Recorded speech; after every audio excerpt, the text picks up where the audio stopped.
২০২৭ সালের ওয়ানডে বিশ্বকাপে সরাসরি জায়গা নিশ্চিত করতে অস্ট্রেলিয়ার বিপক্ষে ৩ ম্যাচের ওয়ানডে সিরিজ বাংলাদেশের জন্য বিশেষ গুরুত্ব বহন করে।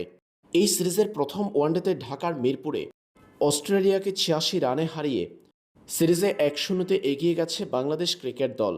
আগামীকাল সিরিজের দ্বিতীয় ওয়ানডে ম্যাচ বেলা ১১টা থেকে শুরু হওয়ার কথা আছে। আর দ্বিতীয় ওয়ানডে ম্যাচে অজিদের হারাতে পারলে বাংলাদেশের ওডিআই টিম র্যাঙ্কিংয়ের রেটিং বাড়বে আরও। কিন্তু দ্বিতীয় ওয়ানডে ম্যাচের আগে এলো দুশ্চিন্তার খবর। অজিদের বিপক্ষে ১১ জুন বাংলাদেশের এই ম্যাচটি মাঠে গড়ানো নিয়ে কিছুটা শঙ্কা আছে। গুগলের আবহাওয়ার পর্যবেক্ষণ বলছে আগামীকাল দেশে বৃষ্টির শঙ্কা রয়েছে। সকাল ৯টা থেকে ১১টা পর্যন্ত টানা বৃষ্টি হওয়ার শঙ্কা আছে।